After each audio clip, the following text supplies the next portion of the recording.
आज आपकी संपूर्ण सेना भी मेरे मार्ग की बाधा नहीं बन सकती।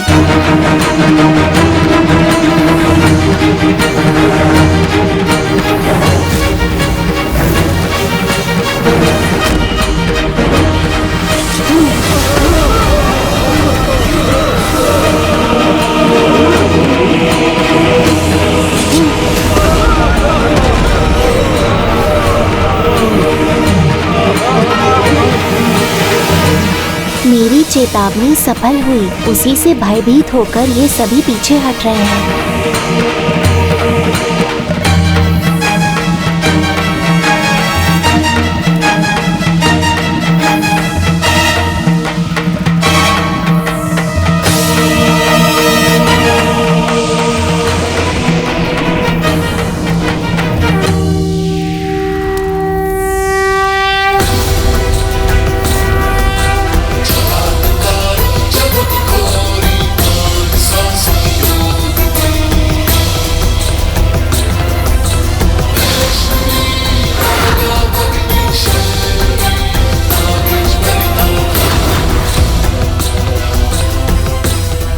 इस रौद्र रूप में महादेव और माता गौरी की पुत्री बहन मनसा जैसे माता दुर्गा और माता काली की ही अवतार हैं।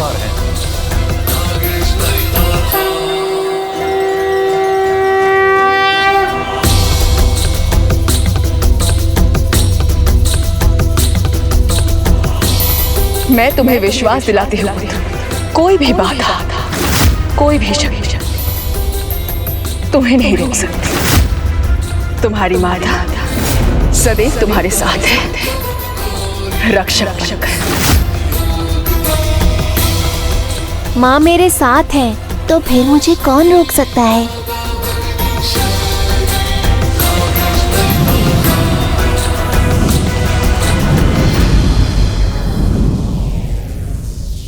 धन्यवाद माँ।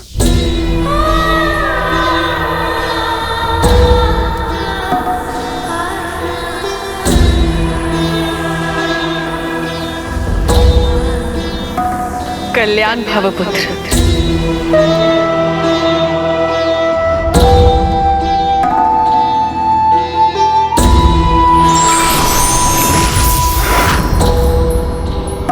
इससे पहले कि ये यज्ञ मेरे लिए संकट बने, क्या ये बालक उसे रोक पाएगा?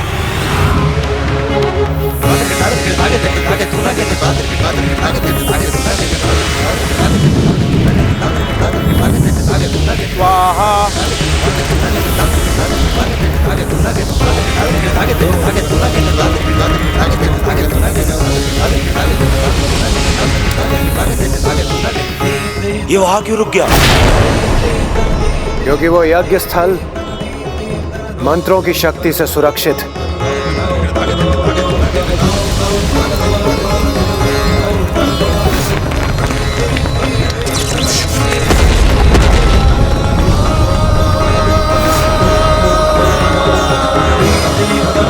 अब क्या होगा देवराज? कहीं अगली आहुति मेरे नाम की हुई तो?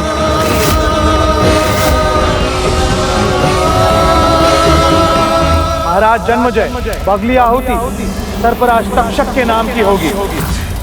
उचित है।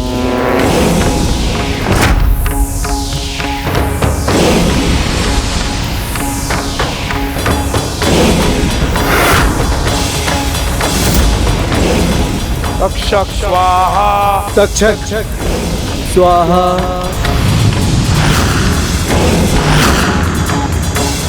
देवराज मेरे प्राणों की रक्षा कीजिए देवराज। अब क्या होगा देवराज? मित्र निश्चिंत हो जाओ, क्योंकि यहाँ सब कुछ मेरे अधीन।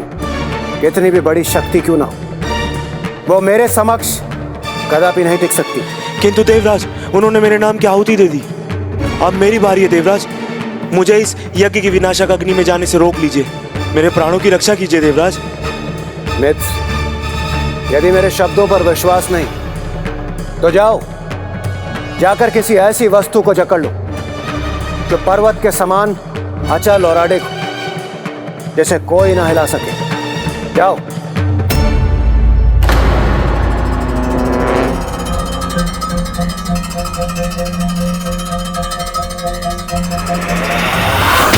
क्या हुआ मित्र, तुम मेरी ओर ऐसे क्यों देख रहे हो? आपने ही कहा था ना, पर्वत हिल सकता है परंतु इंद्रदेव का सिंहासन नहीं। जब तक ये यज्ञ नहीं रुकता इंद्रदेव, मैं आपका सिंहासन नहीं छोड़ूंगा।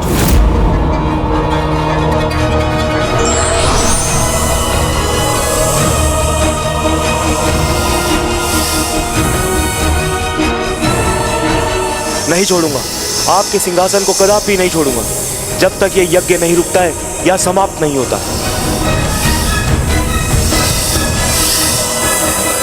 मित्र, तुम ये क्या कर रहे हो? तुम्हें इतना भयभीत होने की आवश्यकता नहीं है।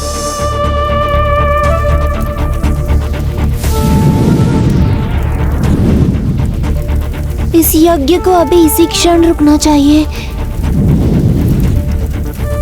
मंत्र शक्ति के इस सुरक्षा घेरे को मैं कैसे पार करूं? पुत्र, अपना कार्य आरंभ करने से पूर्व प्रथम पूज्य गणाधिपति की पूजा अवश्य करना।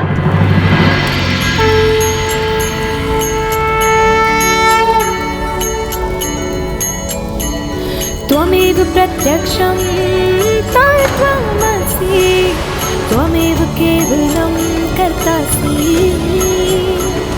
त्वमेव केवलं भर्तासि, त्वमेव केवलं हर्तासि।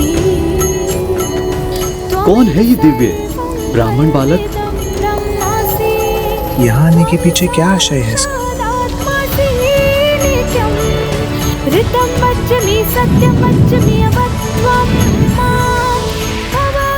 नहीं छोड़ूंगा, कदापि नहीं छोड़ूंगा देवराज के इस सिंहासन को।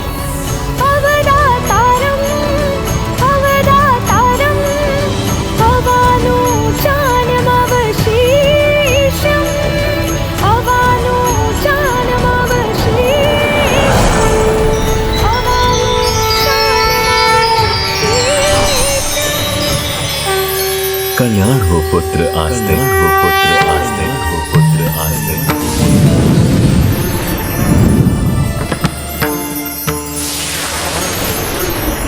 एकदन्तं महाकायं तप्तकाञ्चन सन्निभं, लंबोदरं विशालाक्षं। कहीं इस दिव्य बालक का आगमन हमारे यज्ञ पर संकट की छाया तो नहीं बनेगा? अद्भुत, सर्वथा अद्भुत।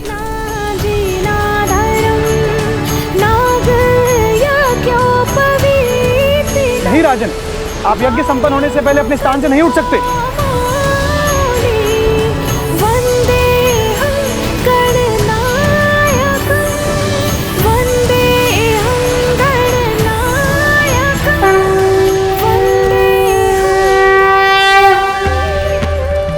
मेरे यज्ञ स्थल में आपका स्वागत है दिव्य ऋषि बालक।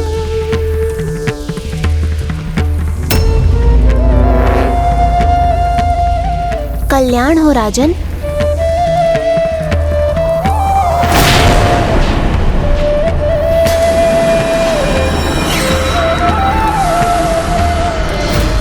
यज्ञ स्थल तक तो मैं पहुंच गया, किंतु यज्ञ को कैसे रोकूं?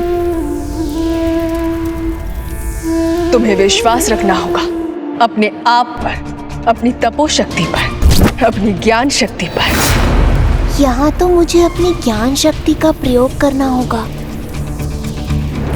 हे राजन, दीक्षा के गंडा बंधन का संकल्प ले यज्ञ आसन पर बैठने वाले दीक्षित कहलाते हैं, और एक दीक्षित तब तक अपने आसन से नहीं उठता जब तक यज्ञ पूर्ण नहीं हो जाता।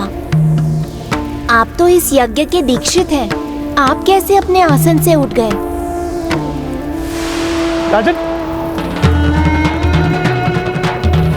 आपके जैसा दिव्य और ओजस्वी बालक के सामने मैं तो क्या, कोई भी आपके आगमन पर स्वागत के लिए उठ खड़ा होगा। मैं भी स्वयं को न रोक सका। अतिथि रूप में ब्राह्मण देव के आने पर उनका स्वागत करना निश्चित ही सबसे अधिक महत्वपूर्ण है। अद्भुत राजन, आज आपने अतिथि देवो भव का ज्ञान समस्त जगत को दे दिया। आप राजकाज में निपुण ही नहीं, महाज्ञानी भी हैं। जब ऐसे ज्ञानी राजा समक्ष हो तो उनके ज्ञान के भंडार से कुछ ज्ञान लेने का अवसर नहीं चूकना चाहिए। यदि आप मुझे कुछ समय दें तो मैं आपसे कुछ प्रश्न पूछकर अपना ज्ञान बढ़ाना चाहूँगा। मेरा संदेह उचित ही था। इन ब्राह्मण बालक का यहाँ आना यज्ञ के लिए उचित नहीं।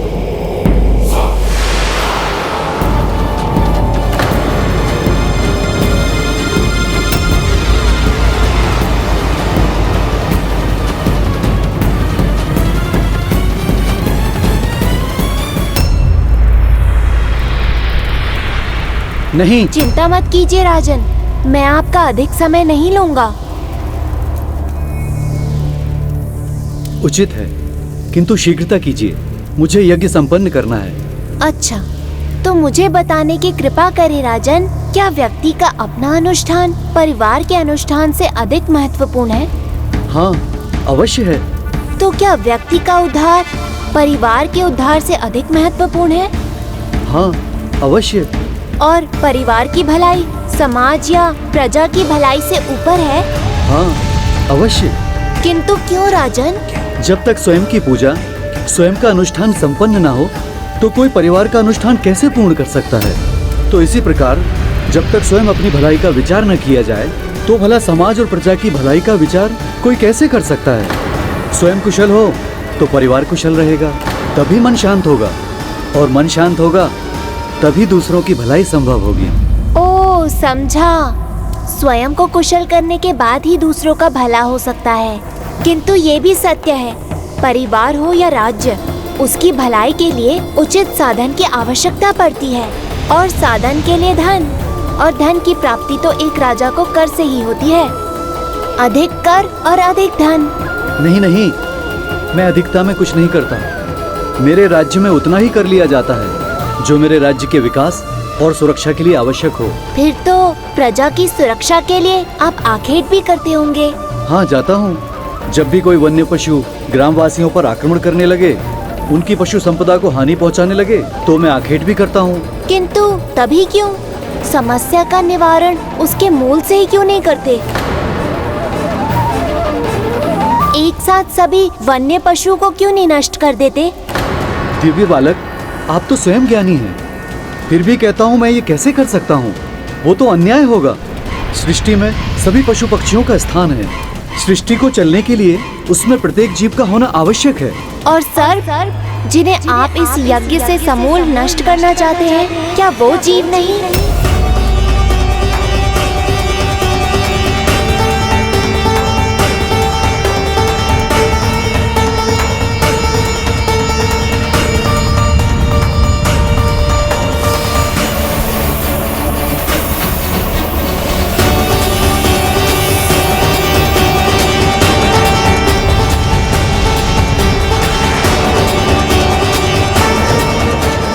सर्पों के राजा तक्षक ने मेरे पिता का वध किया। वो तो निमित्त मात्र थे। आपके पिता की मृत्यु का कारण ऋषि श्रृंगी का श्राप था। मृत सर्प को उन पे उछालकर आपने तप पे बैठे ऋषि का नहीं, उनके तप का भी अपमान किया है। मैं आपको श्राप देता हूँ कि एक सर्प ही आपकी मृत्यु का कारण होगा। आपके पिता की भूल थी, उसमें भला सर्पराज तक्षक का क्या दोष था? प्रतिशोध की भावना स्वयं को ही दुर्बल बनाती है, और व्यक्ति स्वयं ही अपने सत्कर्मों के फल को नष्ट कर देता है। क्या आप भी अपने प्रतिशोध की भावना को ऐसा हिंसक रूप देकर भूल तो नहीं कर रहे?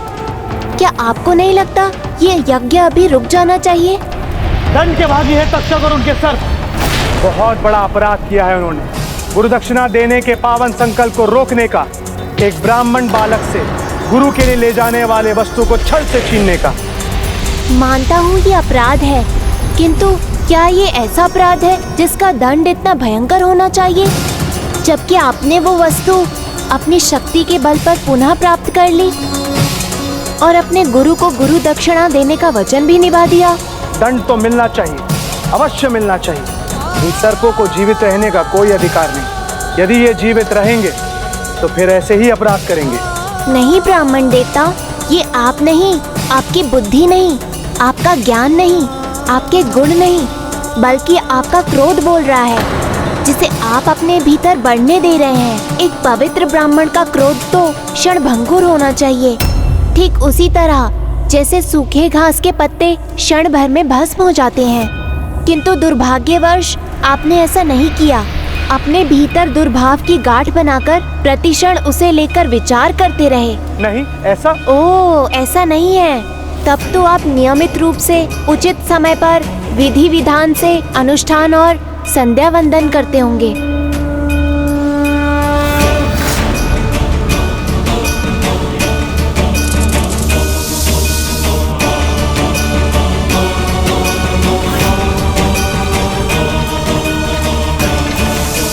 जाओ सर, भाग, भाग, दूर, जाओ सर। सत्य है, मेरे मन में तो बहुत समय से एक दुर्भावना ही पनप रही है। दुर्भाव का ऐसा प्रभाव कि सर्प को देखते ही आपका क्रोध भड़क जाता है, यहाँ तक कि आप अपना धर्म कर्म भी भूल जाते हैं। और तो और अपने गुरु के यज्ञ में उनकी सहायता के स्थान पर सर्पों के विनाश के लिए सर्पमेध यज्ञ करने के लिए यहाँ आ गए। क्या आपको ये शोभा देता है? क्या आपका धर्म इसकी अनुमति देता है? क्या आपके गुरु ये सब जानकर प्रसन्न होंगे? भूल हुई है, मुझसे बहुत बड़ी भूल हुई है। तक्षक के प्रति मेरा क्रोध मुझे भटकाने में सफल हुआ और मैंने महाराज जन्मजय को भी प्रतिशोध के मार्ग पर चलने के लिए प्रेरित किया और इस यज्ञ के लिए उत्साहित किया। किंतु अब और नहीं। आप जो भी हैं, मेरी आंखें खोलने के लिए अनेकों धन्यवाद। हम अपनी भूल समझ गए। हम अपना ये यज्ञ अभी रोक देंगे, इसे आगे नहीं बढ़ाएंगे।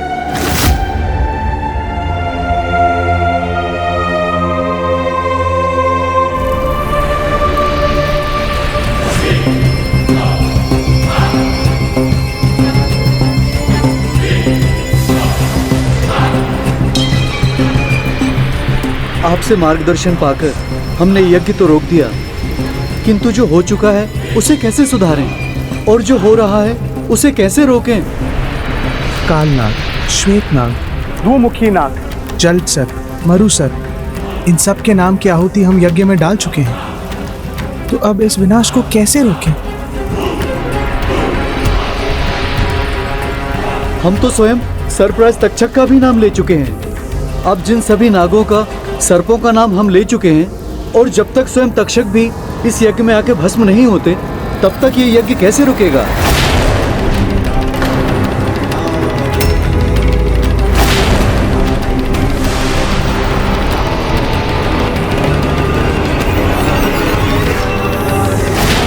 ये हो क्या रहा है? मेरा सिंहासन डिगने कैसे लगा? देवराज, ये क्या हो रहा है? आपने कहा था कि आपकी इच्छा के विरुद्ध यहाँ कुछ नहीं हिल सकता, तो आपका सिंहासन कैसे अस्थिर होने लगा? ये नहीं हो सकता।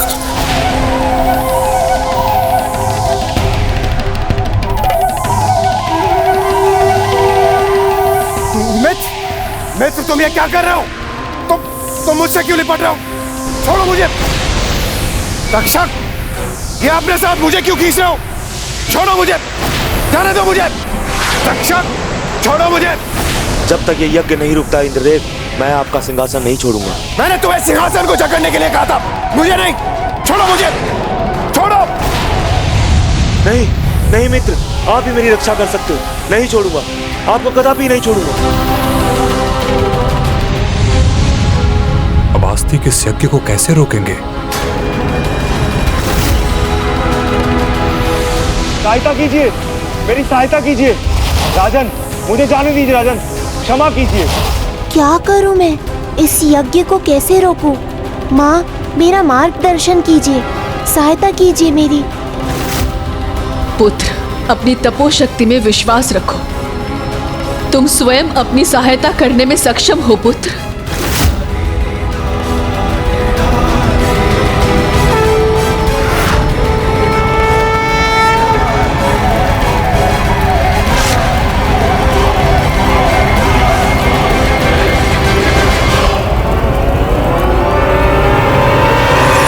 हे प्रभु महागणाधिपति जी, आपका नाम उच्चारण कर मैंने जो कार्य आरंभ किया उसकी विघ्न दूर करने की कृपा कीजिए, जिससे मैं इस कार्य को समाप्त कर सकूं। हे माँ मनसा, मुझे शक्ति दीजिए जिससे मैं आपके आशीष का मान रख सकूं।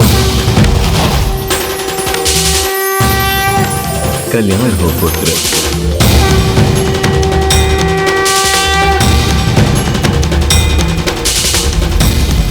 हे यज्ञ पुरुष, इस यज्ञ को और विनाश करने से रोकने में मेरी सहायता कीजिए। सहायता कीजिए, सहायता कीजिए।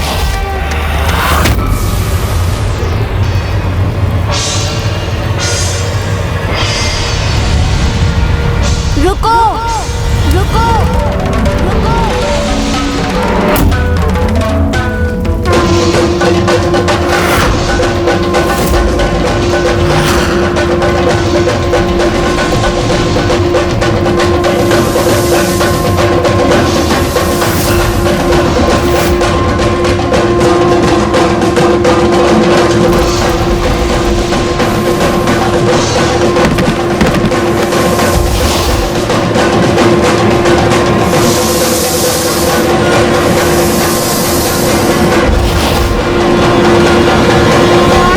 मेरी रक्षा करने के लिए आपको अनेकों धन्यवाद।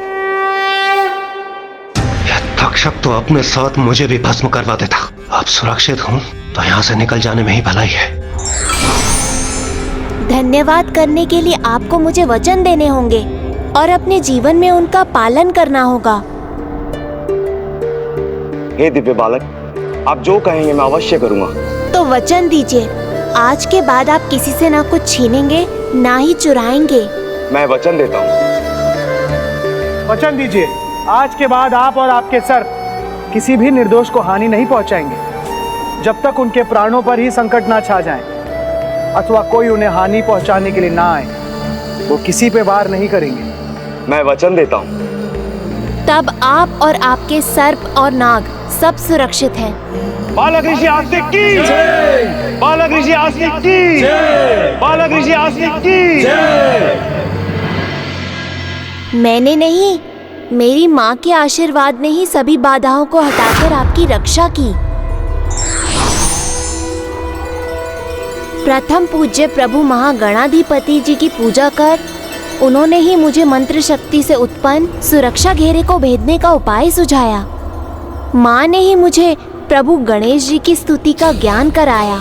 उन्होंने ही मुझे सबल सशक्त रहने का साहस दिया और कब ज्ञान शक्ति का प्रयोग करना है और कब तपोशक्ति का, इनका मार्गदर्शन भी उन्होंने ही किया।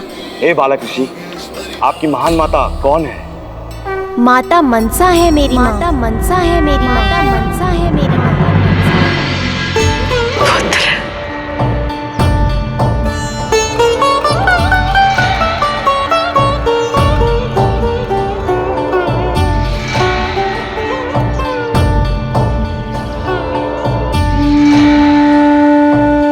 माँ, आपके आशीर्वाद और मार्गदर्शन से मैं अपना कर्तव्य निभा सका।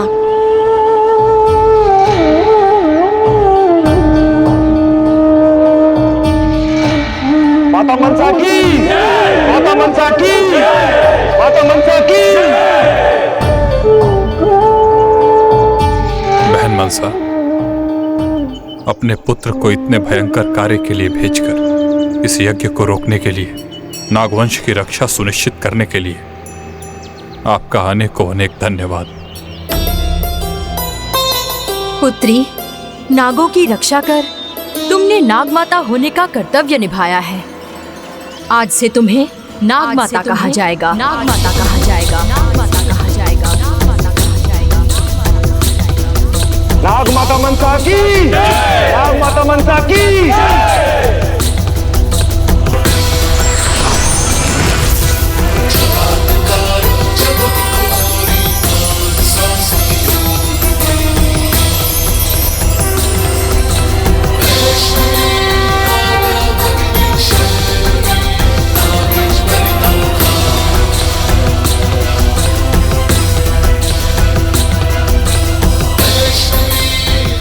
नागमाता मनसा की, नागमाता मनसा की।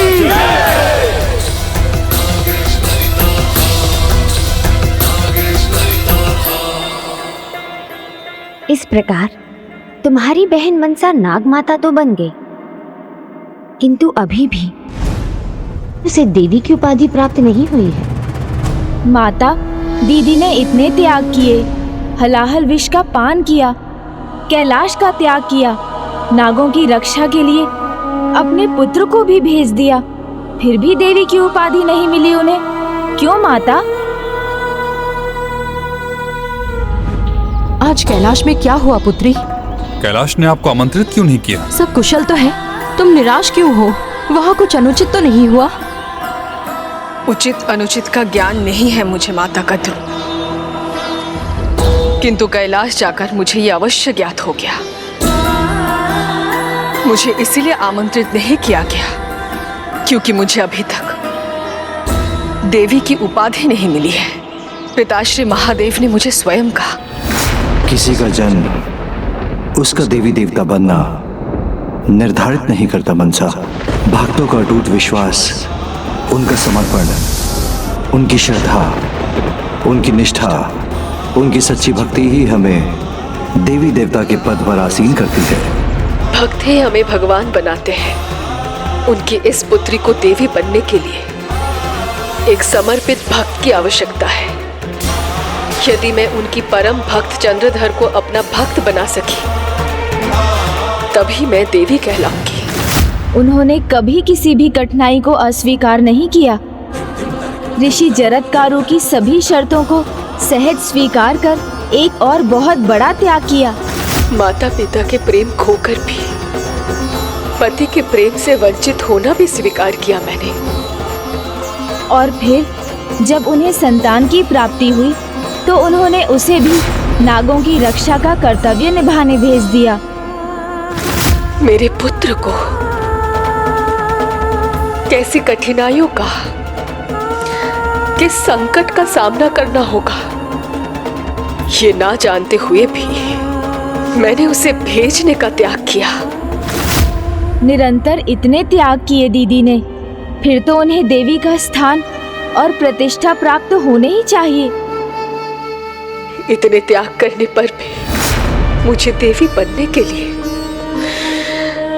पिताश्री के भक्त को अपना भक्त बनाना होगा। मैं बनूंगा उनका सहायक। चंद्रधर को उनका भक्त बनाने में स्वयं मैं उनका साथ दूंगा। यदि इतने त्याग के पश्चात भी मुझे देवी पद नहीं मिला, तो मुझे भी किसी को अपना भक्त नहीं बनाना। अब इस प्रयोजन को सिद्ध करने में दीदी अकेली नहीं रहेंगी माता। और ना ही बनना है मुझे देवी।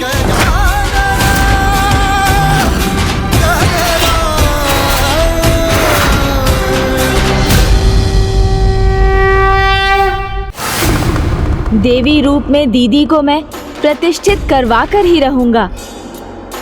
उन्हें उनका मान सम्मान दिलवा कर रहूंगा, वो सम्मान जिसके वो योग्य भी है और अधिकारी भी।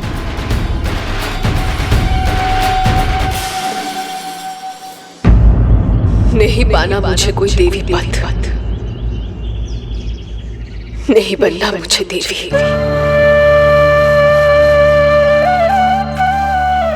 पुत्री, जिसके पिता स्वयं देवाधिदेव महादेव हों, जिसकी माता स्वयं देवी पार्वती हों, जिसके प्रथम भ्राता देव सेनापति कुमार कार्तिकेय और जिसके दूसरे भ्राता देवों में प्रथम पूज्य गणेश जी हों, उसके मुख से ऐसी बातें शोभा नहीं देती। तुम्हारे भीतर वो सभी गुण हैं जो तुम्हें देवी योग्य बनाते हैं। फिर तुम इस बात को कैसे अस्वीकार कर सकती हो? तुम भी उनके समान सम्मान की अधिकारी हो। क्या तुम ये नहीं चाहती? किसी के चाहने से क्या होता है माता कद्रू? ना वो मुझे अपने समान समझते हैं, ना ही मुझे सम्मान के अधिकारी समझते हैं। अन्यथा वो मुझे सत्यनारायण पूजा में अवश्य बुलाते। अति उत्साह में आकर लिया गया निर्णय सदैव उस मेघ के भांति होता है जो गरजता तो है किंतु बरसता नहीं। इसलिए पिताश्री के परम भक्त चंद्रधर को अपना भक्त बनाने की चुनौती को मैं वापस लेती हूँ, मैं वापस लेती हूँ, मैं वापस लेती हूँ। अब मेरा देवी बनना, देवी कहलाना और देवी के समान पूजा जाना महत्वपूर्ण नहीं, महत्वपूर्ण है, अत्यंत महत्वपूर्ण है आपका देवी बनना।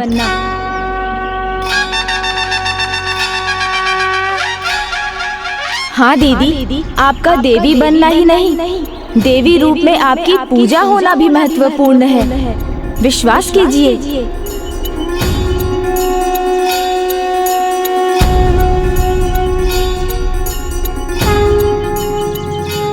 अब ऐसे ही क्रोधित रहेंगी मुझसे या अपने अनुज को अपने आश्रम में भी आने देंगी?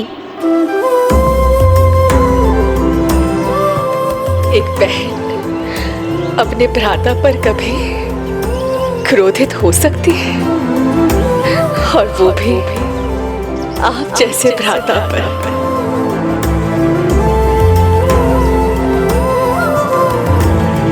आपका स्वागत है भ्राता।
पुत्री मनसा के आशीष से ये संसार क्यों वंचित रहे? भक्तों की मंशा पूरी करने वाली देवी तो सृष्टि के लिए आवश्यक भी है। पुत्री मनसा देवी पद को प्राप्त करे, उसके अनुज ने ये बीड़ा उठाया है। गणेश मेरे अनुज, तुम्हारा आश्रम में आना मुझे बहुत आनंदित कर रहा है। आपसे मिलकर मैं भी आनंदित हूँ दीदी, पर एक बात कहना चाहूँगा, आपको देवी की उपाधि अवश्य मिलनी चाहिए, पूजा होनी चाहिए आपकी। मैं इसीलिए आया हूँ। नहीं भ्राता,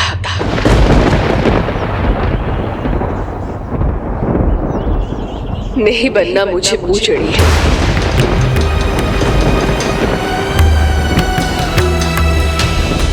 हे पार्वती नंदन प्रथम पूज्य, अब आप ही बहन मनसा को समझाइए। जिस भक्त की अपने प्रभु में इतनी अडिग आस्था हो, वो इतनी शीघ्र बहन मनसा की भक्ति को कहाँ स्वीकार कर पाएगा? उसके लिए तो और प्रयास करना होगा ना। जो अनावश्यक है उसके लिए क्यों प्रयास करूं? एक नदी अपनी शक्ति से एक बार में नहीं, अपितु सतत प्रयास से चट्टान काट कर अपना मार्ग बनाती है। नाग माता मनसा है आप। हलाहल का विष सोख कर विषहरी बनी, तो भक्तों को सर्पदंश और अन्य विष के प्रभाव से मुक्त करने वाले अपने आशीर्वाद से आप कैसे वंचित कर सकती हैं? मनसा है आप। सभी भक्तों के मानसिक इच्छाओं को पूर्ण करने के लिए आपका देवी बनना अनिवार्य है। तभी तो पिताश्री प्रभु महादेव ने स्वयं मुझे देवी पद प्रदान कर सकते थे। आशीष देने के स्थान पर उन्होंने मुझे ऐसे चुनौती का सामना करने के लिए कह दिया जिसमें मुझे उनकी परम भक्त को भक्त बनाना होगा। मैं समझता हूँ चुनौती कठिन है। नियति ने पहले ही आपकी अनेकों परीक्षाएं ली हैं और आपने अपने त्याग से उनमें सफलता भी प्राप्त की है। तो अब क्यों पीछे हट रही हैं दीदी? छल से, बल से विरासत में पाया गया पद आज है तो कल नहीं रहता। सत्य तो ये है कि भक्त ही भगवान बनाते हैं। इसलिए अब पिताश्री के भक्त के मन में आपकी भक्ति जगाने में आपका ये अनुज आपकी सहायता करेगा।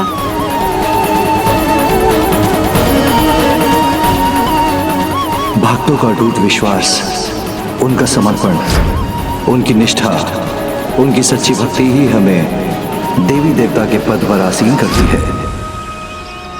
चंद्रधर पिताश्री के महानतम भक्त हैं। उनकी भक्ति ही उनके जीवन का आधार है। उनके मन में भक्ति के पावन भाव के सिवाय कुछ नहीं संभव है। इसीलिए पिताश्री ने उनका चुनाव किया। ऐसे महान भक्त की भक्ति पाकर आपको देवी पद भी प्राप्त होगा और आपकी महानता भी सिद्ध होगी।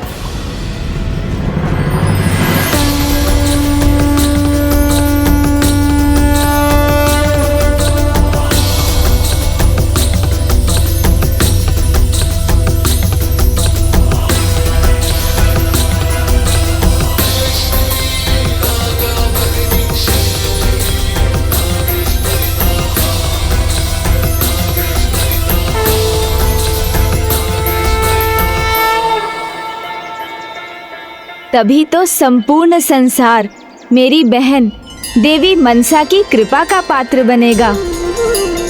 इसलिए आप मना मत कीजिए दीदी, क्योंकि अब तो मैं भी हूँ आपके साथ। कह दीजिए ना, आप देवी पद पाने के लिए तैयार हैं।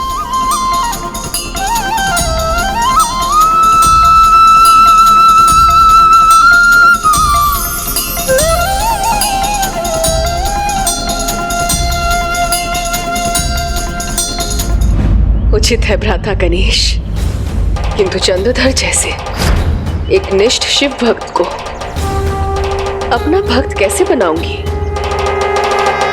एक प्रयास मैंने भी किया था, किंतु उसे भगवान शिव के सिवाय और कुछ दिखता ही नहीं।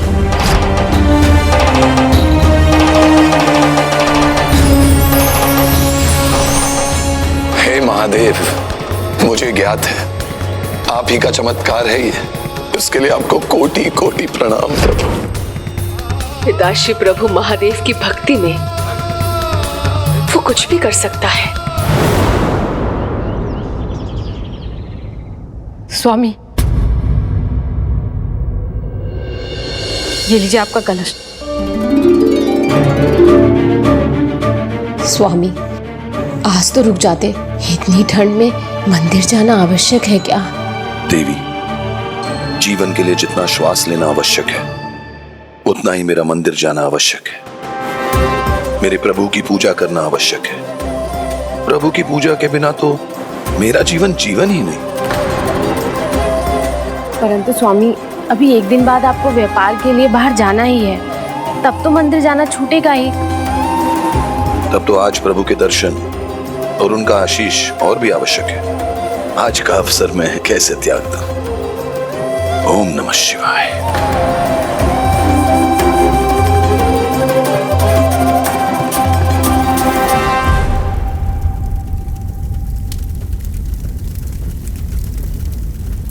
पिताजी,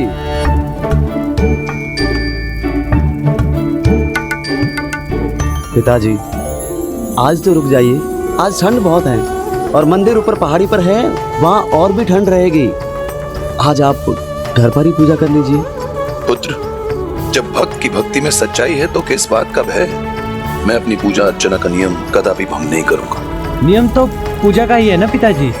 और आज भयंकर शीत है, आपका स्वास्थ्य कहीं प्रभावित न हो जाए। नहीं, असंभव है, मैं ऐसा नहीं कर सकता।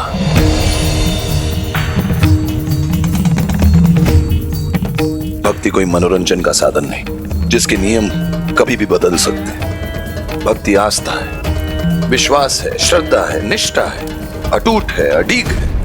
एक भक्त का अपने प्रभु के प्रति समर्पण है। और मैं शिव भक्त हूं।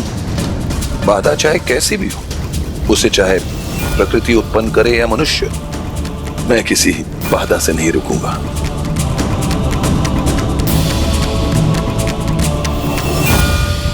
पिताजी, आपने जाने का निश्चय तो कर ही लिया है, तो आप जाइए। किंतु ये दुशाला ओढ़ लीजिए, ये ठंड से आपको सुरक्षित रखेगा। पुत्र, तुम अब तक भक्ति का सार नहीं समझ पाया। एक भक्त की रक्षा तो स्वयं उसके प्रभु करते हैं। इस दुशाल की आवश्यकता आपको है।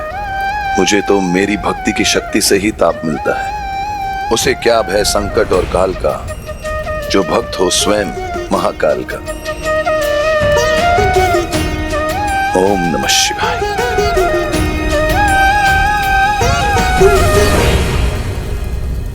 ओम नमः शिवाय। देखा अनुज, जो मन कर्म और वचन से शिवमय हो, जिसके प्रत्येक श्वास में उसके आराध्य बसते हो, उसे अपना भक्त कैसे बनाऊं? यदि इसके लिए मैंने कोई चमत्कार भी कर दिया, किंतु उसका श्रेय वो अपने आराध्य को ही देगा। यदि आपने गुप्त रूप से नहीं, उनके सामने प्रत्यक्ष रूप में प्रकट होकर चमत्कार किया तो उन्हें विश्वास हो जाएगा और वो आपको प्रणाम करेंगे, धन्यवाद करेंगे, और ये होगा उनका आपके भक्त बनने की यात्रा का आरंभ। सत्य में तुम बुद्धि के दाता हो गणेश। यदि तुम्हारी बुद्धि में ये उपाय सूझा है तो मैं ये अवश्य प्रयास करूंगी।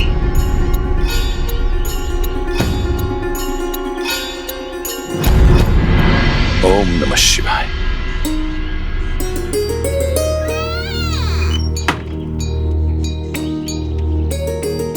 ओम नमः शिवाय। भक्त चंद्रधर, मुझे ज्ञात था कोई मंदिर जाए न जाए, किंतु तुम अवश्य जाओगे। इस कपकपाते शीत के कारण मेरा मंदिर जाना तो संभव नहीं। आयु हो गई है, तुम मंदिर के पट खोल देना और मेरी ओर से ये भोग भी चढ़ा देना। चिंता ना कीजिए पुजारी जी, प्रभु की सेवा में ही मेरा आनंद है। आप अंदर जाइए और अपना ध्यान रखिए। ओम नमः शिवाय। ओम नमः शिवाय। ओम नमः शिवाय। किंतु चंद्रधर, आज दूसरे मार्ग से जाना। पुल वाले मार्ग पर बहुत संकट है। रस्सियां जो दुर्बल हो चुकी हैं, कभी भी टूट सकती हैं।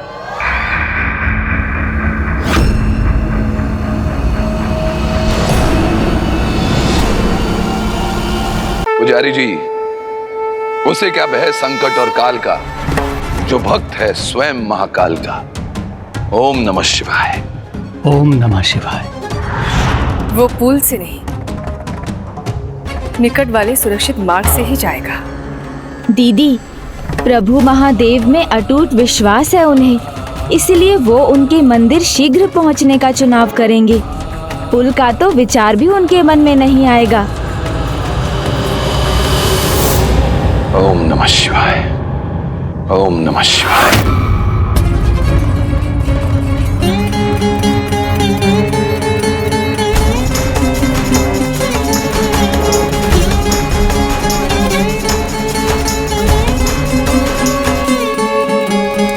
इस लंबे मार्ग से गया तो प्रभु पूजा में विलंब होगा, और आज तो पुजारी जी भी प्रभु की सेवा के लिए नहीं गए। नहीं, मुझे शीघ्र पहुंचना होगा। जिस पुलिया के मार्ग से सदा जाता हूं, उसी से जाऊंगा। ओम नमः शिवाय।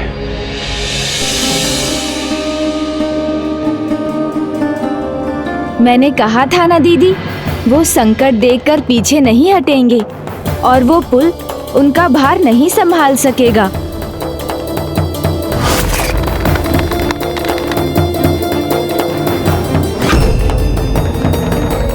मुझे विश्वास है अब आपका चमत्कार ही उन्हें उनके आराध्य के दर्शन कराएगा, क्योंकि उसी के सहारे वो पुल पार कर सकेंगे। ओम नमः शिवाय।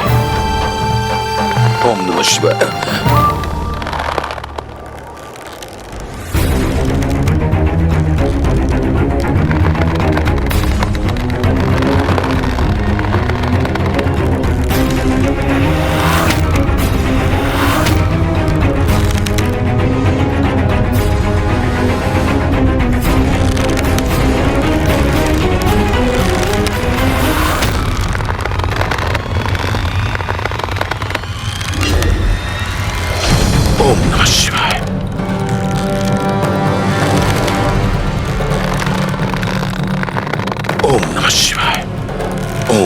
शिवाय।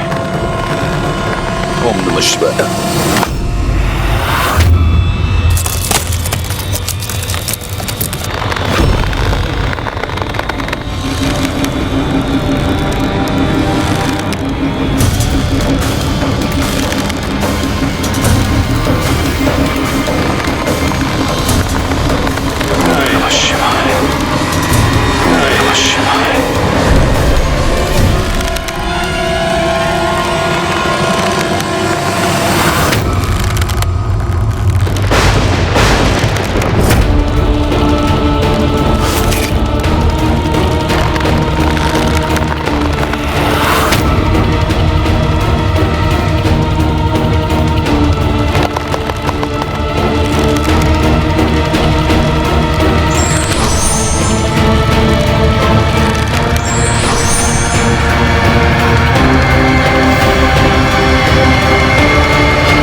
चमत्कार, अद्भुत।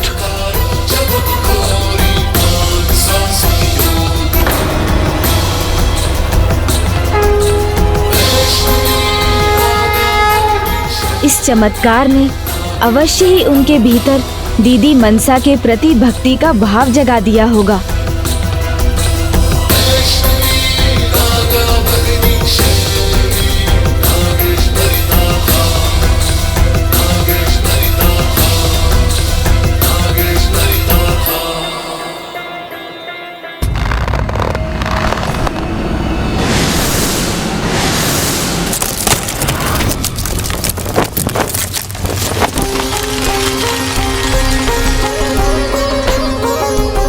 अब चंद्रधर अवश्य बहन मनसा को प्रणाम करेंगे। अद्भुत, सर्वथा अद्भुत था ये चमत्कार।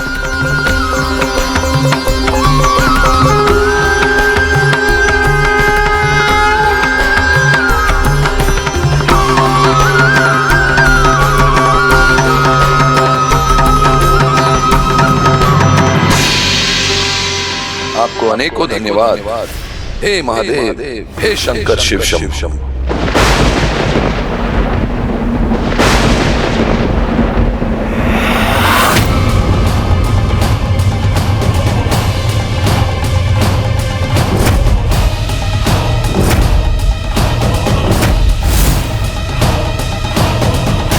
आपको अनेकों धन्यवाद हे महादेव, हे शंकर शिव शंभु। बस अपने इस भक्त पर ऐसी ही कृपा बनाए रखिएगा। ओम नमः शिवाय। कदाचित अब मुझे ही कुछ करना होगा। प्रणाम श्रीमान। श्रीमान, आपकी रक्षा करने वाली देवी तो स्वयं आपके समक्ष हैं और आप महादेव को पुकार रहे हैं। ये चमत्कार तो शिव पुत्री देवी मनसा ने किया है और मैं स्वयं इसका साक्षी हूँ। इसीलिए यदि आपको इनका धन्यवाद करना है तो इनका कीजिए। आपको प्रार्थना करनी है तो भी इनकी ही कीजिए। नहीं ब्राह्मण देवता, आप भूल कर रहे हैं। ये तो निमित्त मात्र है। रक्षा तो मेरे प्रभु महादेव ने की है।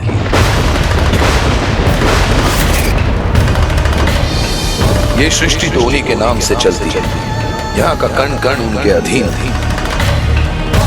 जो होता है महादेव की इच्छा से ही होता है।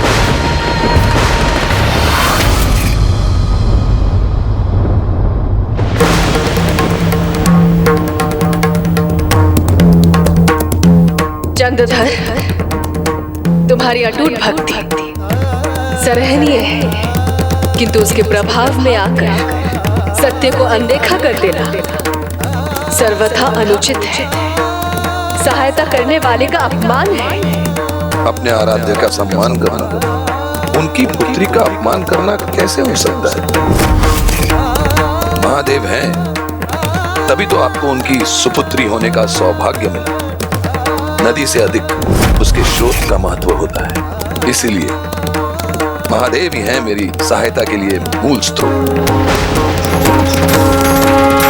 मैं मानती हूँ चंद्रधर कि एक भक्त की भक्ति अटल होनी चाहिए, किंतु प्रभु के प्रत्येक लीला के पीछे अवश्य ही कोई कारण छुपा होता है।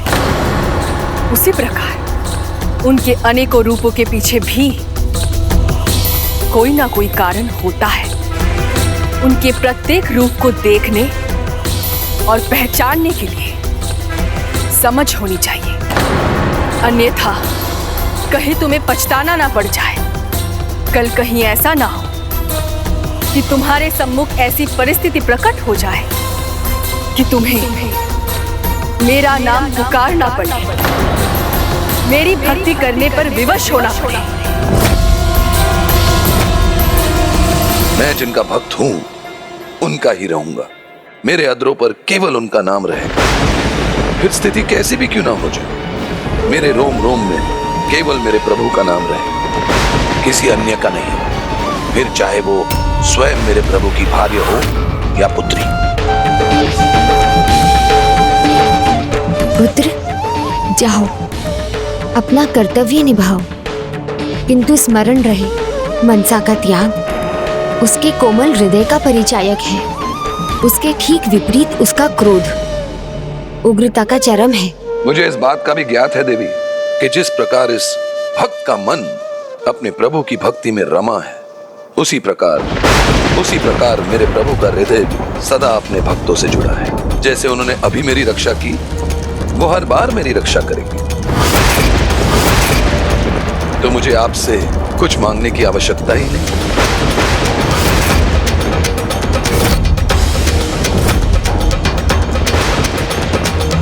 बहन मनसा का क्रोध अब बढ़ता ही जा रहा है, कहीं कोई अनर्थ ना हो जाए। श्रेष्ठ है, उत्तम है, प्रशंसा के योग्य है चंद्रधर जी। आपके प्रभु महादेव के प्रति आपकी भक्ति। अब आपको उनकी पूजा में विलंब हो रहा है। हाँ, विलंब तो हो रहा है। अब मुझे जाना चाहिए, आज्ञा दीजिए। प्रणाम। ओम नमः शिवाय।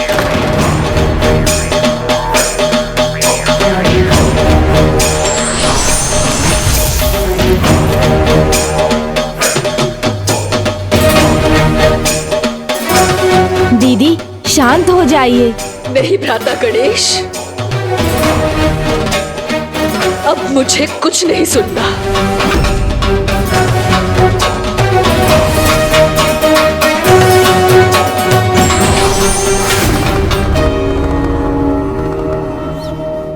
प्रणाम माता एवं पिताश्री। माता, आपने देखा, चंद्रधर तो दीदी मनसा की सहायता स्वीकार करने के लिए भी तैयार नहीं। अब तो ये मेरी समझ से भी बाहर है कि मैं दीदी की सहायता कैसे करूं। मेरे इस भक्त की भक्ति पवित्र है, अटूट है, किंतु किसी को अपनी भक्ति का इतना अहंकार नहीं होना चाहिए कि वो भगवान के अन्य रूपों का सम्मान करना भूल जाए। उसे तो इसका आभास ही नहीं कि उसका यह स्वभाव उसके और दूसरों के लिए संकट का कारण बन सकता है।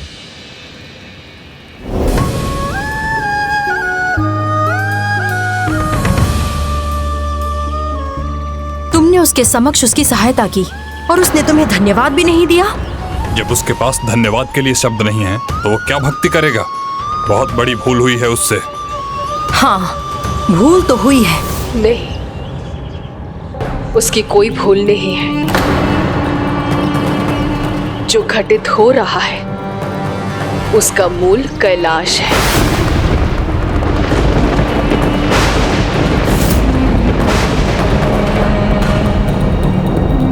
और ना अनुज गणेश मुझे चमत्कार करने के लिए प्रेरित करता, और ना मैं उसकी सहायता करती, और ना वो मेरी सहायता को अपने आराध्य की सहायता समझता। इसलिए भूल तो उससे नहीं हुई है, भूल तो मुझसे हुई है, जो अपने चमत्कार से उसकी भक्ति पाना चाहती थी। नहीं पुत्री, नियति पर किसी का वश नहीं। तुम्हारे सभी त्याग इसी का परिणाम है। कदाचित ये नियति ही तो है कि वे भक्त तुम्हारी भक्ति से पहले तुम्हें अनेकों प्रकार के विकट परिस्थितियों का सामना कराएगा, और तब वो प्रभु महादेव के साथ तुम्हारा भी भक्त बनेगा। संभव है माता आप उचित कह रही हैं, किंतु फिर भी मुझे इसमें भी अनुचित का आभास हो रहा है। और वैसे भी जो देवाधिदेव महादेव की भक्ति में इतना लीन हो, उसे अपना भक्त बनाना कभी संभव नहीं है।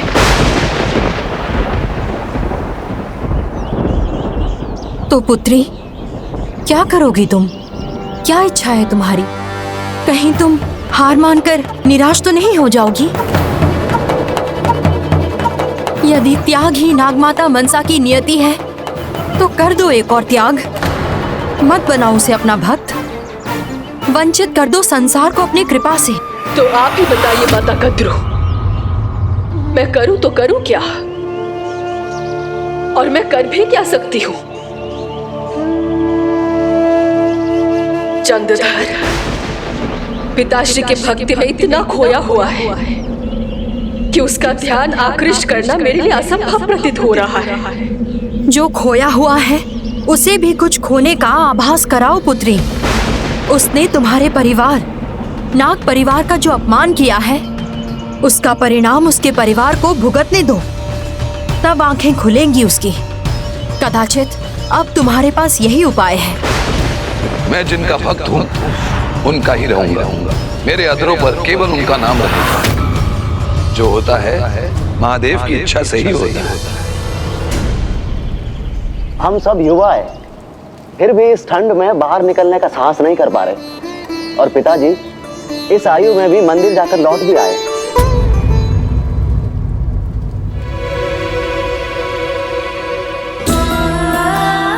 कल कहीं ऐसा ना कि तुम्हारे सम्मुख ऐसी परिस्थिति प्रकट हो जाए कि तुम्हें मेरा नाम पुकारना पड़े।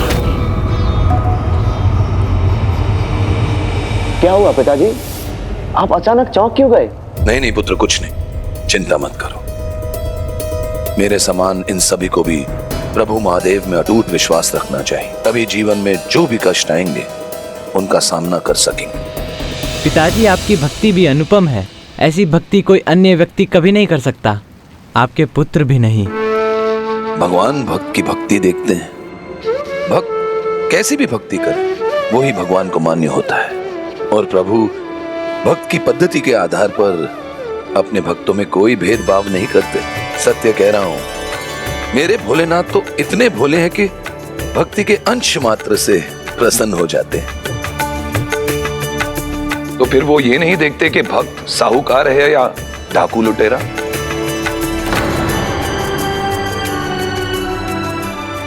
क्या हुआ बच्चों, क्या हुआ, चकित क्यों हो गए? अरे ये बिल्कुल सत्य है, सत्य। मेरे भगवान शिव ने एक डाकू की भक्ति देकर उससे प्रसन्न हो गए थे और उसे भी दर्शन दिए थे। और उस भक्त को तो ये भी ज्ञात नहीं था कि उसने प्रभु की ऐसी क्या भक्ति कर दी।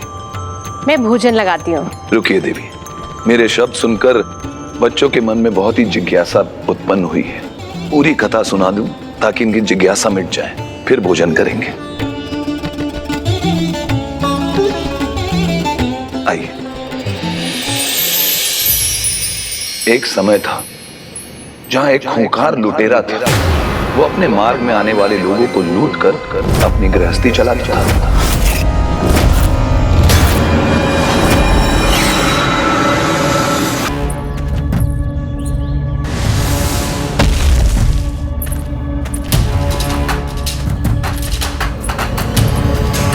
रुक जाओ, अपने सारे गहने उतार के दो।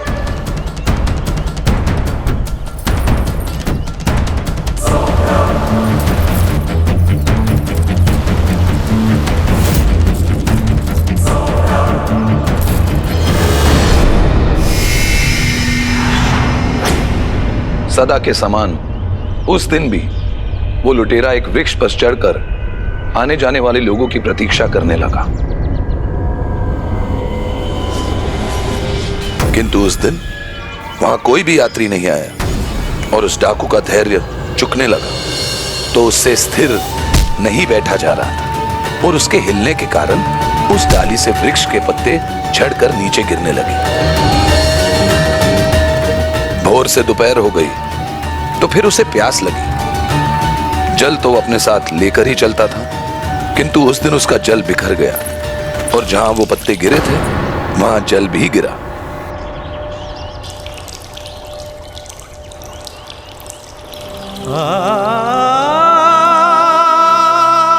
प्यास और प्रतीक्षा दोनों उसे हताश करने लगे और वो फिर से धीरज खोने लगा और उसके और अस्थिर होने से और पत्ते झड़ने लगे।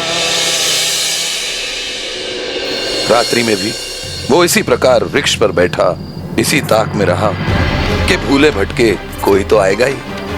वो धीरज खोकर अस्थिर होने लगता, वृक्ष के और पत्ते झड़ते गए।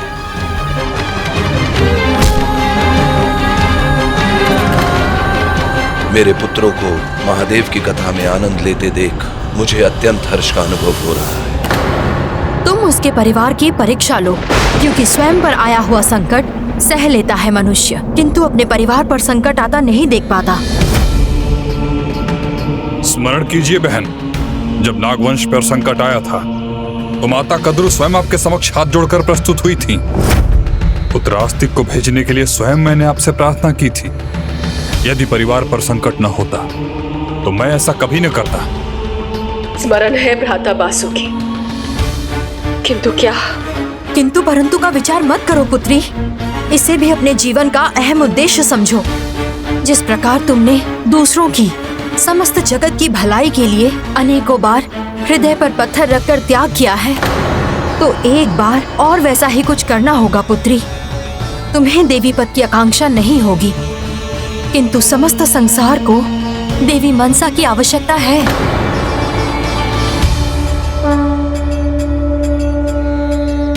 हाँ बहन, अब यही एक उपाय है। हाँ, तुम्हें यह करना ही होगा। क्या क्या करना होगा मुझे माता? आप मुझे क्या सुझाव दे रही हैं? उसके परिवार के साथ उसकी परीक्षा लो। उसे नहीं, उसके परिवार को संकट में डालो।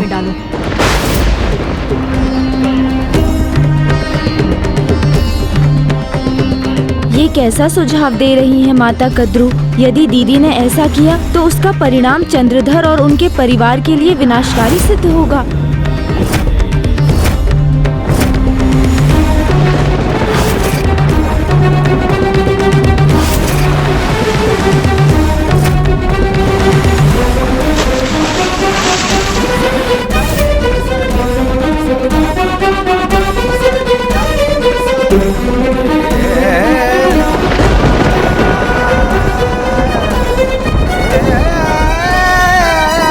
मेरे भोलेनाथ तो इतने भोले हैं कि भक्ति के अंश मात्र से प्रसन्न हो जाते। जो कथा मैं तुम्हें सुना रहा हूं उसमें भी उस डाकू के साथ ऐसा ही हुआ। पूरी रात्रि प्रतीक्षा करने के बाद भी जब कोई नहीं आया तो उसने वृक्ष से नीचे उतरकर आग जलाई, ये सोचकर कि हो सकता है कि कोई आंख देखकर ही इधर चला आए और वो उन्हें लूट सके, किंतु उसका भी कोई लाभ नहीं हुआ।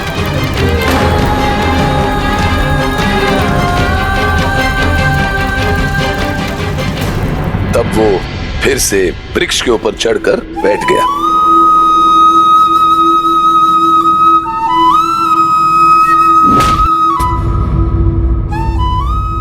जब उस रात का अंधेरा हटा तो एक बहुत ही अद्भुत घटना घटी। भोलेनाथ ने उस लुटेरे को दर्शन दे दिया। परंतु क्यों पिताश्री? हाँ, उसने ऐसा क्या किया जिससे प्रभु ने उस पर ऐसी कृपा की? यही प्रश्न तो उस लुटेरे के मन में उठा।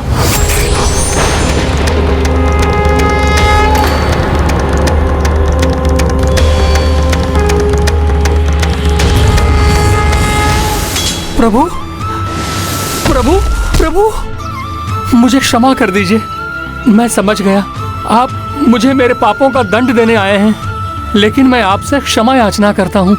मुझे क्षमा कर दीजिए महादेव। नहीं पुत्र, मैं तुम्हें दंड देने नहीं, मैं तो तुम्हारी भक्ति से प्रसन्न हुआ, इसलिए तुम्हें दर्शन देने आया हूं। किंतु प्रभु, मैंने अपने मुख से आपका नाम तक नहीं लिया है। नाम तो नहीं लिया तुमने, किंतु भोर से लेकर अभी तक मेरे शिवलिंग को बेलपत्र समर्पित कर रहे थे। तुमने तो मेरा जल अभिषेक भी किया।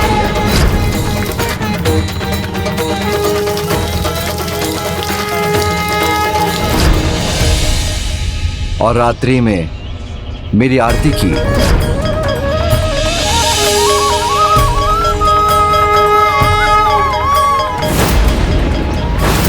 सावन के प्रथम सोमवार को तुमने मुझे बेलपत्र चढ़ाकर मेरी पूजा की, इसीलिए तुम मुझसे वरदान पाने के भागीदार बने। प्रभु, मैं केवल इतना चाहता हूँ कि मैं इन पाप कर्मों से मुक्ति पा सकूं।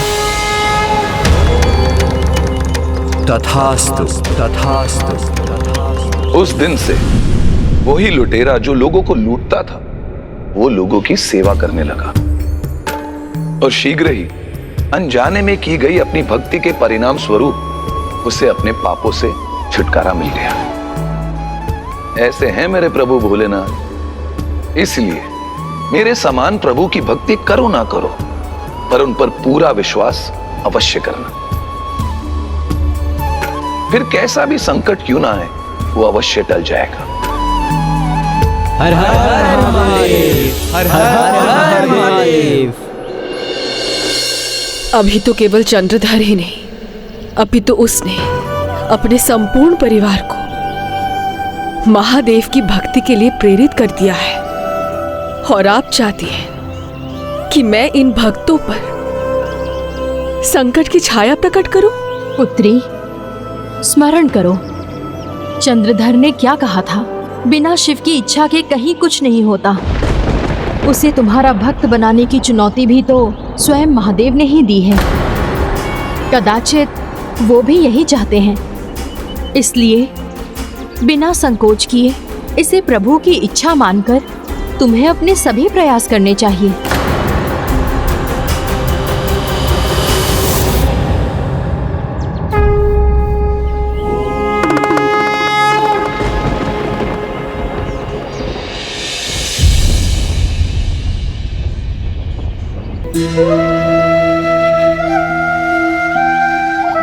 उचित है, मैं ये प्रयास भी करूंगी।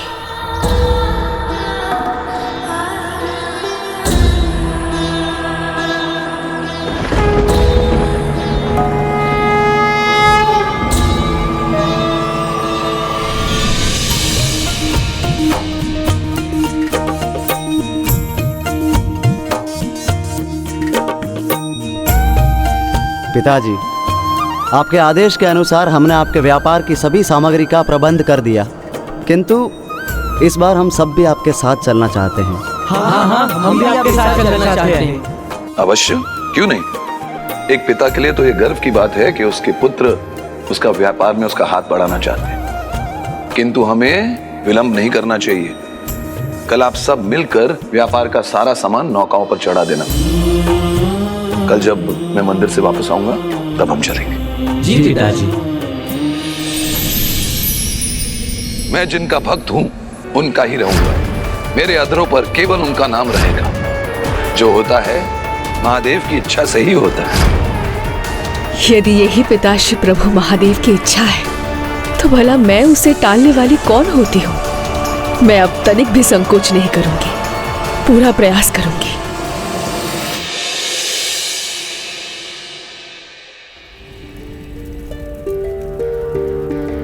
बच्चों, मैं मंदिर जा रहा हूं। लौटते ही हम प्रस्थान करेंगे। तुम नौका तैयार रखो।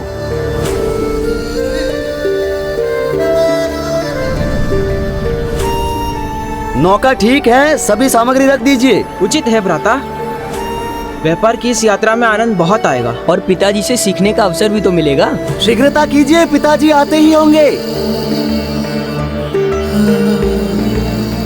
ये लीजिए भ्राता। यदि इस यात्रा पर न जाना होता तो तुम अब भी चादर ओढ़े सो ही रहे होते। किंतु अब तो मैं जाग रहा हूँ ना, मेरी पहली यात्रा है, थोड़ा उत्साह तो होगा ही। शीघ्रता कीजिए। भ्राता सावधान, सर।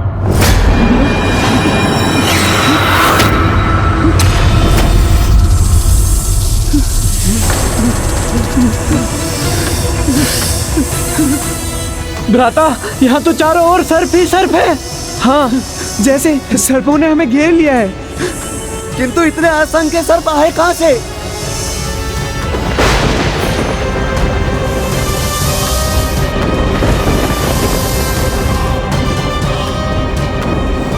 सहायता करो, कोई तो हमारी सहायता करो।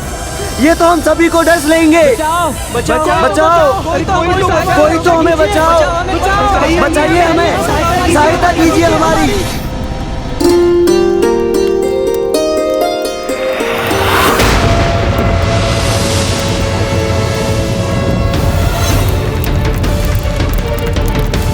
ये अग्नि सर्प की आकृति क्यों ले रही है?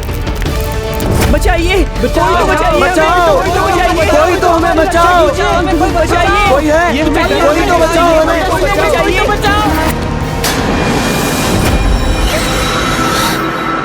ये क्या हुआ? ये अग्नि क्यों बुझ गई? और ये 6 लकड़ियां बुझ करके बाहर क्यों आ गई?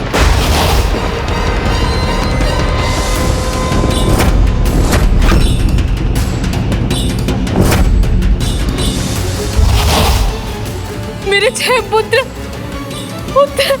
सहायता कीजिए हमारी, हमें बचाइए, कोई तो बचाइए हमें, डस लेंगे, कोई तो हमें बचाइए। इनका क्या दोष है? मुझसे इनकी ये दुर्दशा देखी नहीं जा रही है। बचाओ, कोई तो हमें बचाओ, बचाओ, ये हमें कोई तो हमारी रक्षा कीजिए।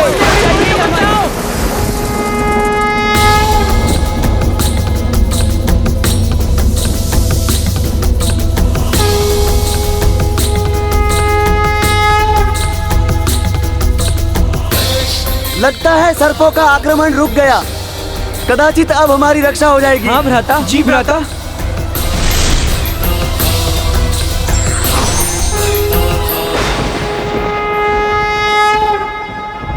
आप कौन है देवी? और ये अशुभ संकेत क्यों उत्पन्न हुए? इनका क्या अर्थ है? मैं शिव पुत्री नाग माता मनसा और यहाँ ये बताने आई हूँ कि आपके पुत्र संकट में।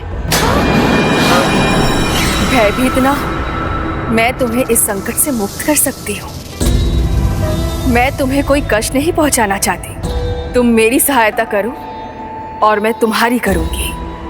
अपने पिता को मनाओ, उन्हें मुझ पर विश्वास दिलाओ, समझाओ उन्हें कि वो मुझे देवी मानकर मेरी भी पूजा करें, मेरे भी भक्त बन जाए। तुम्हारे पिता के समान भक्त पाकर मुझे देवी उपाधि प्राप्त होगी और अब तुम सभी को मिलकर उन्हें मनाना होगा। ये वचन दो मुझे और मैं भी तुम्हें ये वचन देती हूँ कि तुम्हें कोई हानि नहीं होगी, अन्यथा परिणाम भयंकर होगा।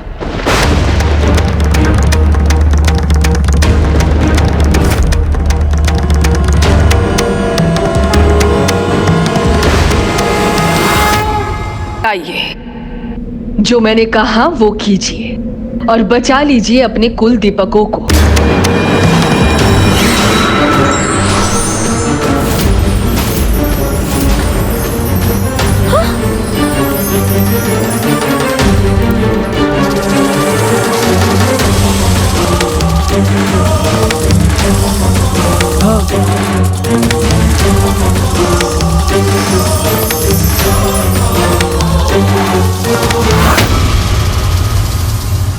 बचा लो अपने जीवन की ज्योति को। स्वीकार है जो मैंने अभी कहा? हाँ है। ये क्या कह रहे हो भ्राता? तुम्हें स्मरण नहीं है पिताजी ने क्या कहा था? प्रभु पर विश्वास को लेकर क्या सीख दी थी उन्होंने? मेरे समान प्रभु की भक्ति करो ना करो, पर उन पर पूरा विश्वास अवश्य करना। फिर कैसा भी संकट क्यों ना आए, वो अवश्य टल जाएगा। हमें प्रभु महादेव पर, प्रभु शिव शंकर पर अटूट विश्वास रखना चाहिए। देवी ये संभव ही नहीं। हम महान शिव भक्त के पुत्र हैं।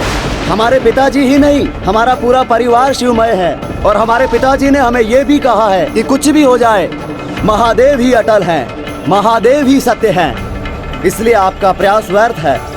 आपसे सहायता मांगी किसने? हम पर दया करने वाली आप हैं कौन? मैं विनम्रता से इन्हें समझाने का प्रयास कर रही हूँ और ये मेरा अपमान कर रहे हैं। हमारी रक्षा करने वाले स्वयं जगत पिता महादेव हैं।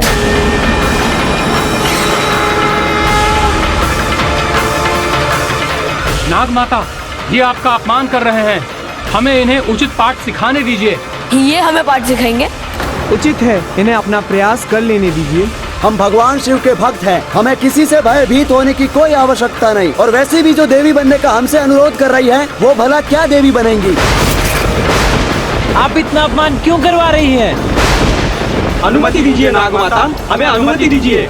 जाइए यहाँ से, चले जाइए। आपको यहाँ बुलाया किसने है? शिव भक्तों को तो बस भगवान शिव का आसरा है। जब महादेव हमारे रक्षक है, तो हम उनसे क्यों रक्षा की आस रखें, जो देवी भी नहीं? आपको अपना अपमान कराने में आनंद आ रहा है क्या? क्यों अपना अपमान करवा रही है? चली जाइए यहाँ से। आदेश दीजिए, हमें डरने का आदेश दीजिए। आदेश दीजिए, हमें इन्हें उचित पाठ सिखाने दीजिए। नागमाता को मान्यता देना अस्वीकार कर नागों का अपमान किया तो कोई बात नहीं, किंतु भविष्य में संसार में तुम्हारे द्वारा होने वाला कल्याण रुक जाए तो भी कोई बात नहीं।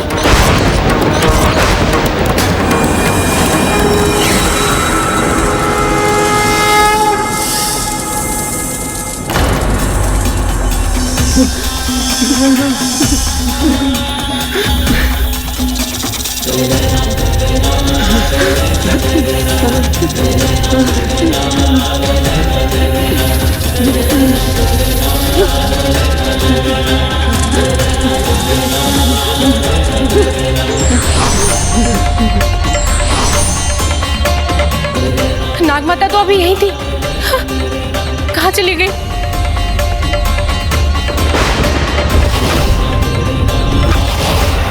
मेरे 6 पुत्र संकट में। स्वामी, स्वामी, स्वामी, स्वामी, स्वामी, स्वामी। वो चंद्रधर जी, शीघ्र चलिए। नदी किनारे आपके सभी पुत्र सर्पदंश से आहत होकर मूर्छित गिरे पड़े हैं।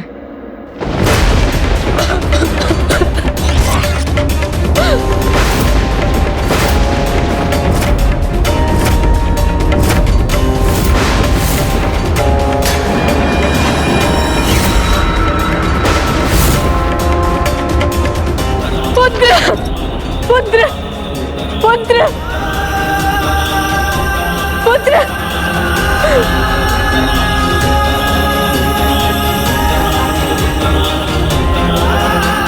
ये नहीं हो सकता, पुत्र।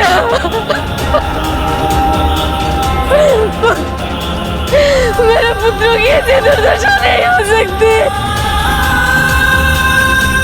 स्वामी, स्वामी, स्वामी, कहिए ना स्वामी, ये सत्य नहीं, कोई बुरा स्वप्न है। कहिए ना स्वामी, ये कैसे हो सकता है? मेरा पूरा परिवार कैसे नष्ट हो सकता है?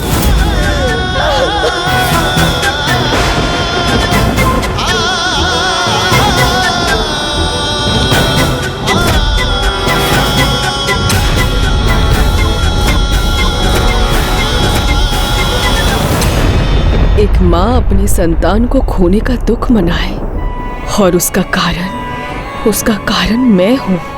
ये कैसी परीक्षा है मेरी। किंतु मैं इतनी क्रोधित क्यों हुई? क्यों अपमान किया उन्होंने मेरा? और यदि अपमान किया भी तो मैंने अपने सर्पों को उन्हें दंड देने की अनुमति क्यों दी?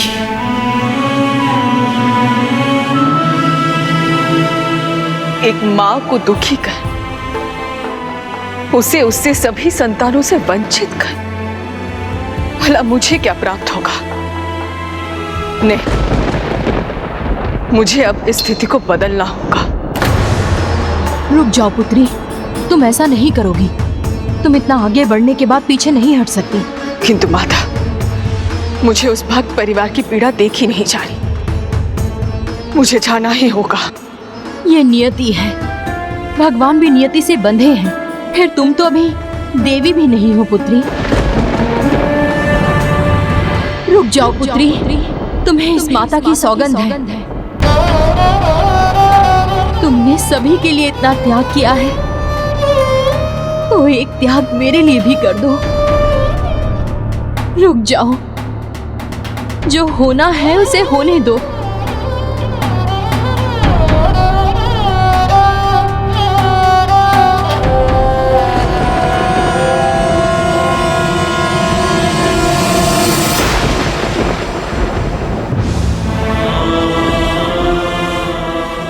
अपने पति को समझाइए कि वो मुझे देवी मानकर मेरी भी पूजा करे, अन्यथा परिणाम भयंकर होगा।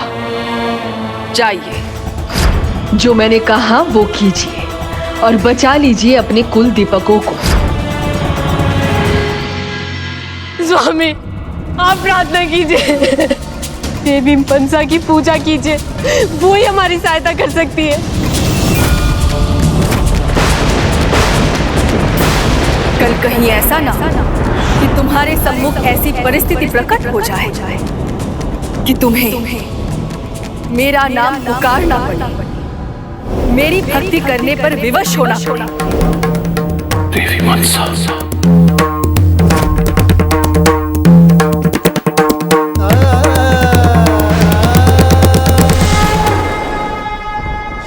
माता, ऐसा प्रतीत हो रहा है जैसे पिताश्री इस बार हम सभी की परीक्षा ले रहे हैं।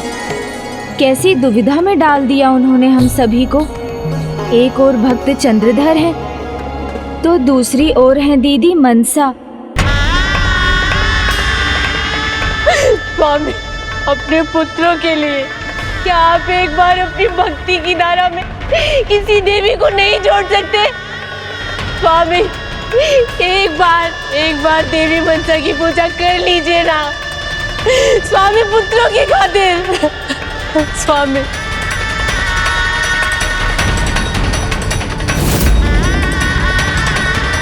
मैं करूंगा। मैं पूजा करूंगा। मैं पूजा करूंगा, पर मनसा की नहीं।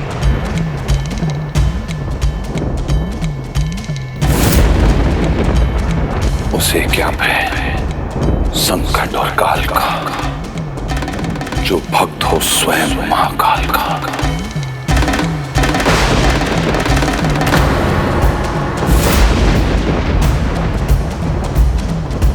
हे मेरे प्रभु, मेरे महादेव, मेरे शिव शंभु शंकर, मैं आपसे प्रार्थना करता हूं, मेरी पुत्रों की रक्षा करो। यदि मैंने आपकी भक्ति पूरे तन मन धन से की है, यदि मेरी भक्ति आपके लिए पावन और पवित्र है, यदि मैंने पूरी निष्ठा से आपकी भक्ति की है, आपकी भक्ति में कोई कमी नहीं छोड़ी, तो प्रभु आज अपनी कृपा में कोई कमी मत छोड़ना। आइए प्रभु, मेरे पुत्रों की रक्षा कीजिए, उनके जीवन, उनके प्राणों को लौटाने की कृपा कीजिए। ओम नमः शिवाय।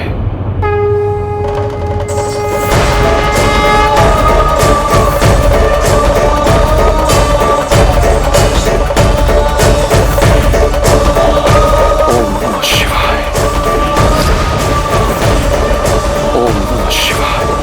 ओम नमः शिवाय। ओम नमः शिवाय। ओम नमः शिवाय। ओम नमः शिवाय। ओम नमः शिवाय। ओम नमः शिवाय। ओम नमः शिवाय।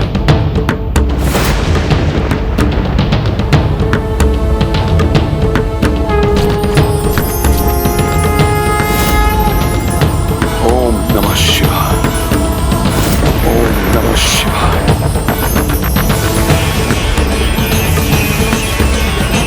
ओम नमः शिवाय।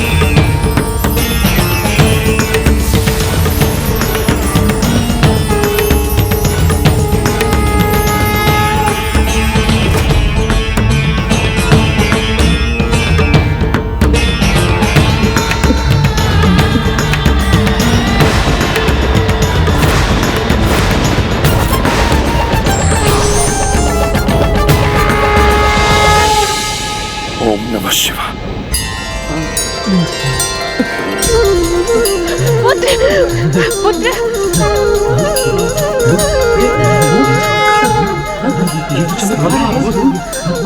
माँ माँ माँ माँ माँ ओम नमः शिवाय। माँ अद्भुत हो गया। चमत्कार है, अद्भुत है। चमत्कार हो गया।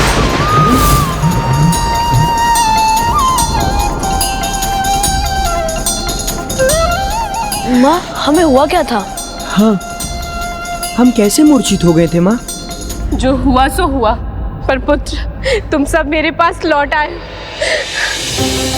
देखा देखा पुत्रों, मेरे प्रभु महादेव ने मेरी प्रार्थना सुन ली। घोर आश्चर्य, मृत्यु के मुख से लौट आए हैं सब। ये सब ऊपर वाले का चमत्कार है। देखा आप लोगों ने, मैं नहीं कहता था कि मेरे भोले बाबा, मेरी भक्ति की शक्ति। देखो ये मेरे बच्चे, इनके प्राण पक्ष दिए, मेरे भोलेनाथ ने इनके प्राण पक्ष दिए।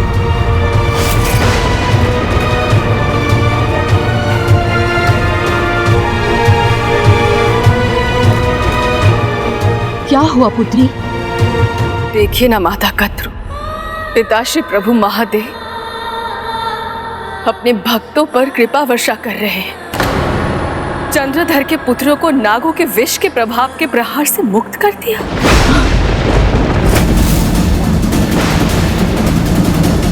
किंतु क्यों? ये उचित नहीं। ऐसा क्यों किया महादेव ने? किंतु माँ, मैं समझने में असमर्थ हूँ कि उन्हें अपनी पुत्री का अपमान दिखाई नहीं दे रहा, जो अपने भक्त और उसके परिवार की सहायता की। यदि ऐसा ही करना था तो फिर इस चुनौती का क्या अर्थ? नहीं माँ, प्रभु अकारण कुछ नहीं करते, उसका भी कोई कारण अवश्य होगा। अपनी पुत्री का अपमान सहने के पीछे क्या कारण हो सकता है? ऐसे अटूट भक्ति में, एक दृढ़ भक्ति की भक्ति पर किसी भी देवी देवताओं की कृपा तो स्वाभाविक है। और चंद्रधर की भक्ति दोष रहित है, पावन है, पवित्र है, और वो उनका भक्त है जिन्हें संपूर्ण संसार भोलेनाथ के नाम से जानते हैं। और भोलेनाथ तो भोले भंडारी है। उनके भंडार में आज तक कोई भी भक्त खाली हाथ कहाँ गया है, ये जानती थी मैं। इसीलिए मुझे ये चुनौती अस्वीकार थी।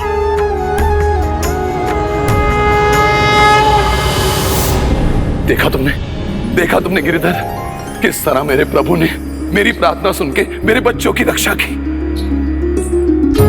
आप सब लोगों ने अपनी आंखों से देखा। अब तो आपको ज्ञात हो गया होगा ना कि चंद्रधर कौन है। चंद्रधर भोलेनाथ का सबसे महान भक्त है, सबसे महान भक्त।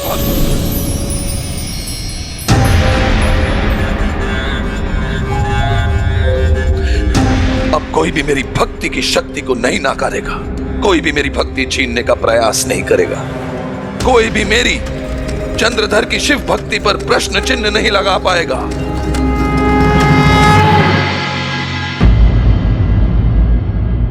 क्या कहा था अनुज गणेश ने कि जगत कल्याण के लिए मेरा देवी बनना अनिवार्य है। पिताश्री भी यही चाहते थे, तभी तो मैंने ये चुनौती स्वीकार की थी। पिताश्री इस प्रकार हस्तक्षेप क्यों कर रहे हैं, ये जानते हुए भी कि मैं स्वयं कभी भी चंद्रधर के पुत्रों की मृत्यु स्वीकार नहीं करती। नहीं बहन मनसा, अपने मन को शांत करो। इसके पीछे कोई ना कोई कारण अवश्य होगा। इसका कारण क्या है? क्या कारण है इसका? आपके इस प्रश्न का उत्तर एकमात्र प्रभु महादेव ही दे सकते हैं।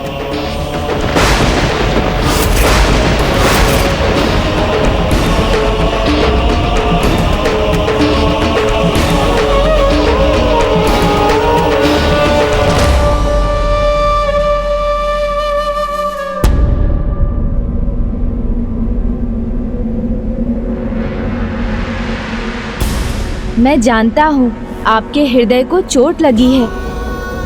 चंद्रधर और उनके पुत्रों के साथ जो हुआ उसे लेकर आपकी भावना भी समझता हूँ, किंतु जो भी पिताश्री ने किया उसका कारण उन्हीं से जानना होगा आपको। अनुज गणेश, इसमें प्रश्न उत्तर का स्थान कहाँ रहा? पिताश्री ने ये स्पष्ट कर दिया है, वो ये नहीं चाहते हैं कि मुझे देवी का स्थान प्राप्त हो। दीदी विश्वास रखिए, अमृत पाने के लिए भी पहले हलाहल विष का सामना करना होता है। कुछ अच्छा कर पाने के लिए पहले कठिनाइयों का सामना कर उन पर विजय पानी होती है। उचित है भ्राता गणेश, चलो। मैं अवश्य आता दीदी, किंतु ये उचित नहीं होगा।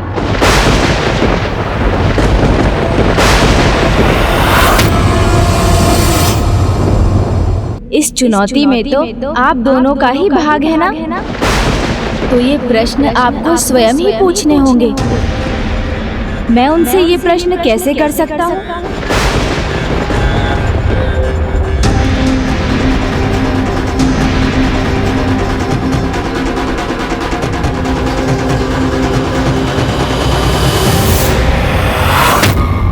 आओ पुत्रों, मैं प्रमाण देना चाहता हूँ पूरे गांव को मेरी भक्ति की शक्ति का। दिखाना चाहता हूँ मैं कि जब तक मेरी भक्ति की शक्ति मेरे साथ, दुनिया की कोई भी शक्ति मेरे परिवार को छू भी नहीं सकती, हमारा कोई अहित नहीं कर सकती। इसलिए ना कोई चिंता ना भय सुनो का, क्योंकि मेरी प्रभु और उनकी भक्ति मेरे साथ है। सारा गांव मेरी भक्ति की शक्ति और मेरे प्रभु का चमत्कार अवश्य देखेगा। देखना ही होगा, मानना ही होगा उन्हें कि मेरी भक्ति श्रेष्ठ है। मानना ही होगा उन्हें कि मेरी भक्ति श्रेष्ठ है। आओ मेरे साथ, हर हर महादेव, हर हर महादेव, हर हर महादेव। चंद्रधर, तुम महान भक्त हो, धन्य हो, क्योंकि तुमसे महादेव प्रसन्न है। हर हर महादेव, हर हर महादेव, हर हर महादेव। चंद्रधर, अटूट है तुम्हारी भक्ति। प्रभु महादेव महा कृपालु हैं, दया निधान है। हर हर महादेव, हर हर महादेव, हर हर महादेव, हर हर महादेव, हर हर महादेव, हर हर महादेव। ऐसे चमत्कार के भागी सभी भक्त नहीं बनते। तुम अवश्य श्रेष्ठ भक्त हो। आओ चंद्रधर, माता का आशीर्वाद भी ले लो। धन्यवाद पुजारी जी, किंतु मेरे प्रभु महादेव ने मुझे आशीर्वाद दे दिया, तो फिर मुझे और क्या चाहिए? चंद्रधर, ये क्या बोल रहे हो? महादेव के प्रति तुम्हारी भक्ति का साक्षी तो पूरा गांव बना हुआ है, किंतु भला गांव देवी का आशीर्वाद लेने में क्या बुराई है? बुराई नहीं है, कोई बुराई नहीं है, किंतु मेरे प्रभु शिव शंभू की भक्ति सबसे ऊपर है। और जब मेरे प्रभु का आशीर्वाद मेरे सर पर है, तो फिर मुझे और क्या आवश्यकता? उनके सिवाय भला किसी और का आशीर्वाद क्यों चाहिए मुझे?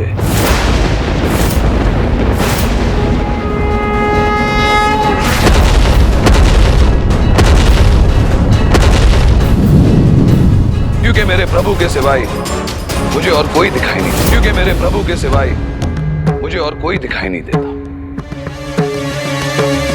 भक्ति में अहंकार को कोई स्थान नहीं। भक्ति तो शुद्ध, सरल, निश्चल और अहंकार रहित होनी चाहिए। चंद्रधर जैसे महान भक्त के लिए ये उचित नहीं, ये मैं कदापि नहीं चाहता था। चंद्रधर जैसे महान भक्त के लिए आप क्या नहीं चाहते थे पिताश्री?